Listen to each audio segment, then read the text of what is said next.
Assalamualaikum teman-teman. Di sini saya akan menjelaskan pengertian dari peradaban lembah Sungai Kuning.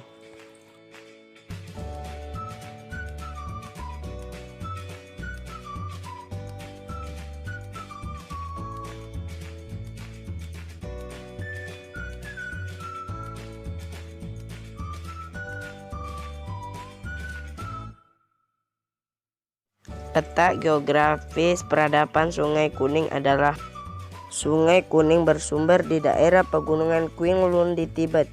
Setelah melalui daerah pegunungan Cina Utara, sungai panjang yang membawa lumpur kuning itu membentuk dataran rendah Cina dan bermuara di Teluk Tesili di Laut Kuning. Sedangkan di dataran tinggi sebelah selatan mengalir sungai yang Tesikiang yang berhulu di pegunungan Qinglun, Tibet dan bermuara di Laut Cina Timur. Pertanian. Pada bagian hilir dari Sungai Kuning terdapat daratan rendah Cina yang subur dan merupakan pusat kehidupan bangsa Cina. Masyarakat Cina umumnya bercocok tanam gandum, padi, teh, jagung, dan kedelai. Kegiatan pertanian Cina kuno memang sudah dikenal sejak zaman Neolitikum atau 5000 sebelum Masehi. Dan tanaman pangan utama yang ditanam adalah padi pada zaman perunggu. Prioritas pokok dalam pertanian rakyat Cina adalah padi, teh, kacang kedelai, dan rami. Kegiatan pertanian mengalami kemajuan pesat dalam pemerintahan dinasti Qin atau 221 sampai dengan 206 sebelum Masehi. Di masa itu, masyarakat Cina telah menerapkan sistem pertanian yang intensif dengan panggung teks miringan pupuk, irigasi yang baik, dan perluasan lahan gandum. Astronomi atau ilmu perbintangan. Masyarakat Cina kuno memiliki banyak ahli astronomi yang membantu dalam pembuatan sistem penanggalan. Berkembangnya ilmu astronomi merupakan dasar dari berbagai aktivitas kehidupan bangsa Cina karena sistem pertanian dan pelayaran memerlukan informasi pergantian dan perputaran musim. Peninggalan. Sekitar tahun 3000 sebelum Masehi, bangsa Cina kuno telah memiliki pengetahuan teknologi yang cukup tinggi. Hal ini terbukti dari sisa peninggalan yang ditemukan di daerah lembah Sungai Kuning, seperti tembok raksasa, alat-alat rumah tangga, kuil, dan sebagainya. Filsafat. Filsafat adalah pandangan hidup seseorang atau sekelompok orang yang merupakan konsep dasar mengenai kehidupan yang dicita-citakan.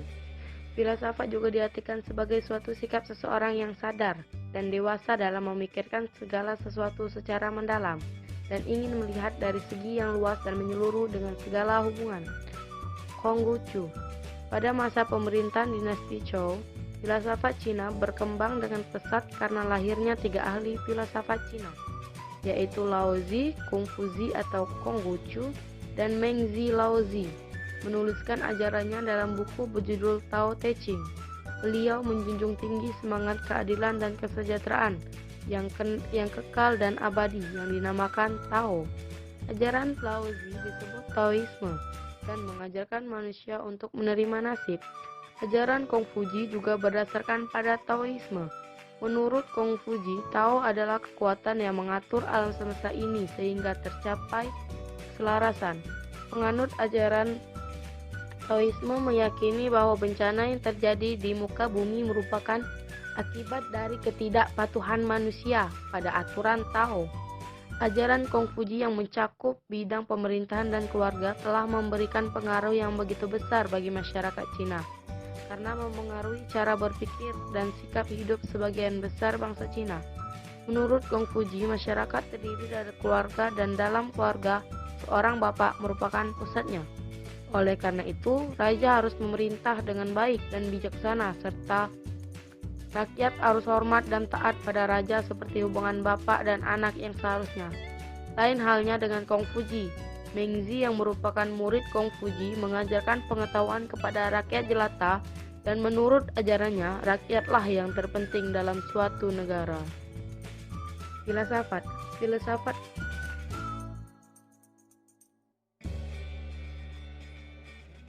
Lao Tzu Taoisme mengajarkan agar manusia menerima nasib. Menurut ajaran ini, suka dan duka, bahagia dan bencana adalah sama saja. Konfusi tahu adalah sesuatu kekuatan yang mengatur segala-galanya dalam alam semesta ini sehingga tercapai keselarasan. Maisi, menurutnya rakyatlah yang terpenting dalam suatu negara. Dinasti-dinasti Cina yang pernah berkuasa, yaitu 1. Dinasti Joseon merupakan dinasti tertua di Cina, termasuk zaman proto-sejarah Cina karena tidak meninggalkan prasasti. 2. Dinasti Shang. Dinasti Shang merupakan dinasti di Cina yang mengawali pemerintahan Cina kuno yang berbentuk kerajaan. Pendiri dinasti Shang adalah Kaisar Chengtang. Dalam menjalankan pemerintahannya, Kaisar dibantu oleh para peramal yang ikut menentukan segala kebijakan pemerintahan. Pemerintahan dinasti Shang berpusat di kawasan yang sekarang termasuk Provinsi Henan, di lembah Sungai Huanghe, Sungai Kuning. Dinasti ini mengembangkan kebudayaan yang paling dikenal sebagai kebudayaan Luxan. Peninggalan dari kebudayaan ini berupa bejana perunggu, kereta, kuda, dan sistem tulisan. Masa pemerintahan dinasti Shang berakhir setelah ditaklukkan oleh dinasti Zhou. 3. Dinasti Zhou. Dinasti Zhou didirikan oleh 3 serangkai, yaitu Raja Wu, Raja Wen, dan Pangeran Zhou. Pemerintahan dinasti Zhou bersifat feodalisme. Pemerintahan langsung di bawah kekuasaan kaisar, sedangkan pemerintahan daerah dipegang oleh para pembantu kaisar yang menguasai daerah-daerah atas nama kaisar yang disebut Raja Fazal. Pada zaman dinasti Zhou muncul tokoh-tokoh filsafat ternama Cina, antara lain Lao Tzu, Confucius, dan Mengse. Masa pemerintahan dinasti Zhou berakhir setelah dinasti Qin mengambil alih kekuasaan. 4. Dinasti Qin. Dinasti Qin didirikan oleh pangeran yang bernama Xing Huangdi. Dia adalah kaisar pertama yang berhasil mempersatukan seluruh wilayah Cina kuno. Nama Cina diambil dari nama dinasti Qin tersebut. Dalam rangka menyatukan Cina, Xing Huangdi mengganti sistem pemerintahan feodalisme menjadi unitarisme. Kerajaan kecil dihapuskan dan dijadikan semacam provinsi. Semacam pasal ditarik ke ibu kota Qian dan diganti dengan administrator yang langsung bertanggung jawab kepada kaisar. Untuk semua wilayah kerajaan diberlakukan undang-undang yang sama. 5. Dinasti Han. Dinasti Han didirikan oleh Liu Fang setelah naik tahta bergelar Han Kaozu. Pusat pemerintahan dinasti Han adalah Chang'an, mencapai masa kejayaan pada masa pemerintahan Kaisar Han Wuti.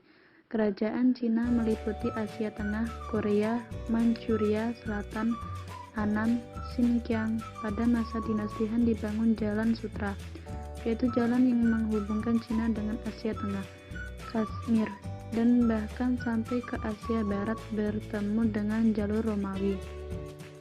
Setelah Kaisar Han Wuti meninggal tahun 87 Masehi, dinasti Han mengalami kemunduran dan akhirnya runtuh pada tahun 221 Masehi. Lebih dari 3 abad negeri Cina terbagi menjadi kerajaan-kerajaan kecil pada abad ke-7 Masehi. Negeri Cina berhasil dipersatukan kembali oleh dinasti Tang. Dinasti Sung. Masa Sung Utara, pusat pemerintahannya berada di Chang'an, sedangkan masa Sung Selatan, pusat pemerintahannya di Nanking. Kaisar terbesar pada dinasti Sung adalah Sung Fen Sung.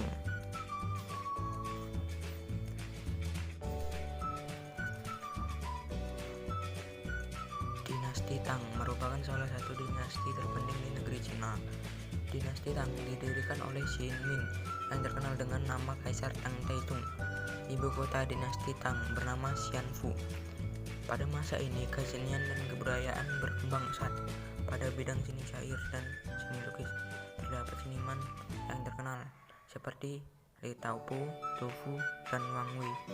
3 tindakan Kaisar Tang Taisung yang menarik perhatian rakyatnya adalah sebagai berikut. A. Dikeluarkannya undang-undang yang mengatur pembagian tanah. B. Membuat peraturan pajak C.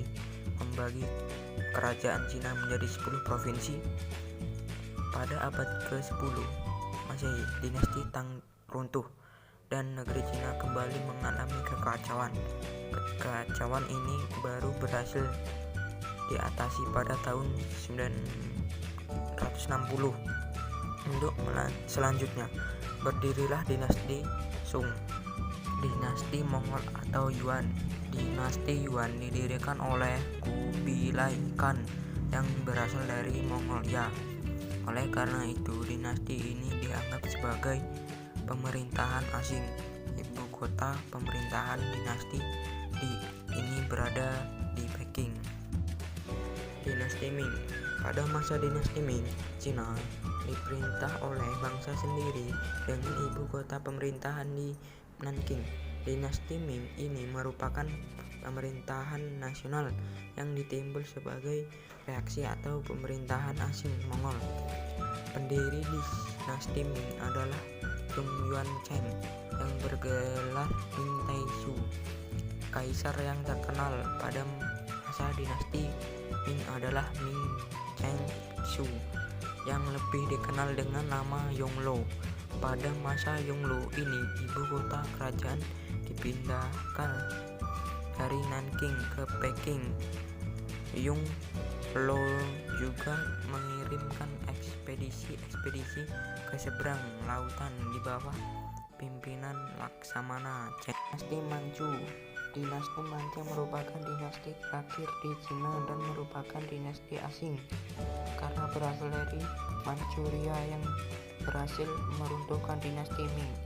Dinasti Manchu mencapai masa kejayaan pada masa pemerintahan Kaisar Kangxi dan Kaisar Qinlong.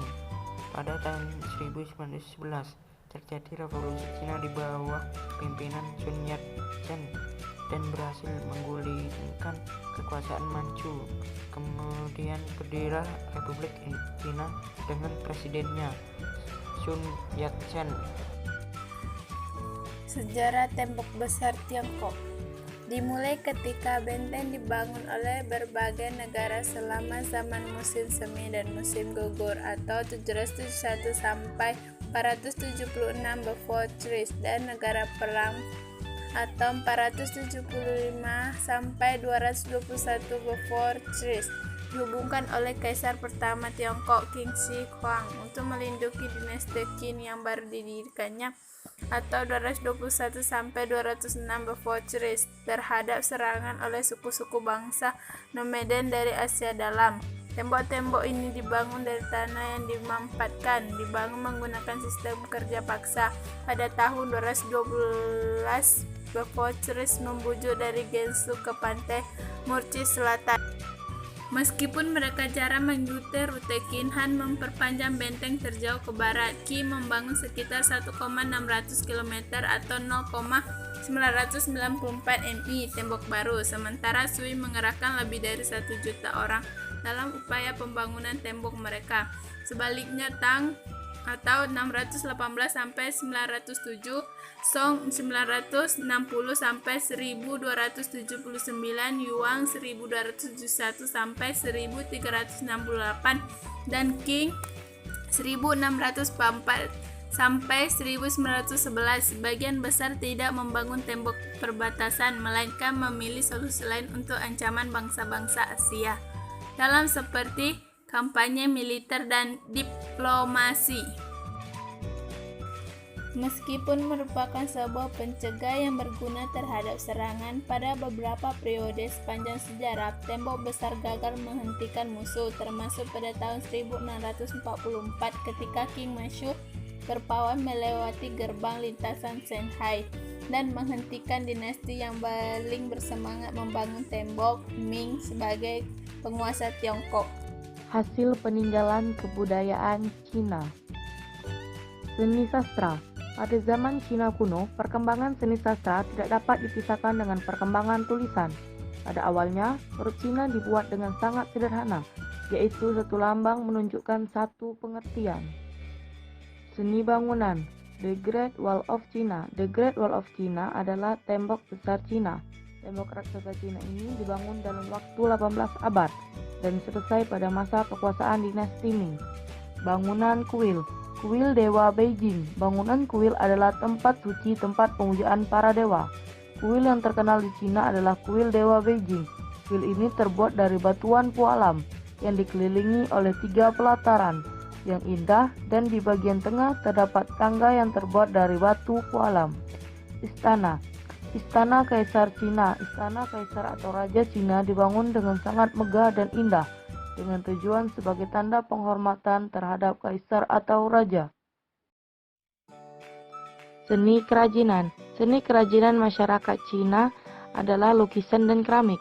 Keramik merupakan ciri khas dan hasil karya masyarakat Cina. Pembuatan keramik mengandung jiwa seni, karena pada benda-benda keramik terdapat berbagai macam bentuk hiasan. Sistem kepercayaan. Penduduk Sungai Lembah Huangho menyembah Dewa Langit. Pelaksanaan kepercayaan sering dilakukan dengan upacara korban berdarah yang dipimpin oleh kaisar. Upacara korban berdarah ini hampir sama dengan sistem kepercayaan di Mesir kuno, Mesopotamia, dan Angsa Maya pada sekitar tahun 4000 sebelum Masehi. Sekitar tahun 1750 sebelum Masehi, di Cina telah berdiri beberapa negara kota yang dipimpin oleh seorang kaisar, merangkap sebagai pemimpin agama yang dianggap sebagai putra langit. Kaisar dianggap sebagai perantara bagi bumi terhadap langit. Oleh karena itu, istana sangat dikeramatkan. Istana dianggap sebagai sumber tenaga dan mempunyai kekuatan gaib dari langit. Kaisar dianggap mendapat perintah dari langit untuk memerintah bumi menurut hukum tertinggi dari langit. Kaisar sendiri juga harus hidup menurut kehendak langit. Demikian juga dengan rakyatnya, harus tunduk kepada Dewa Langit. Untuk upacara penghormatan Dewa Langit, dibangunlah kuil-kuil yang megah. Kuil termegah berada di kota Peking. Masyarakat Cina sangat menghargai arwah nenek moyang atau leluhur mereka. Hal itu berlaku sampai sekarang.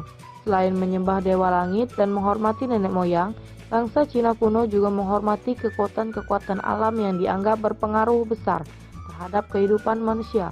Kekuatan alam tersebut antara lain guntur, kilat, sungai, binatang, matahari, dan gempa. Upacara penghormatan terhadap ketiga unsur tersebut biasanya disertai tarian-tarian suci dan permainan musik Cina kuno.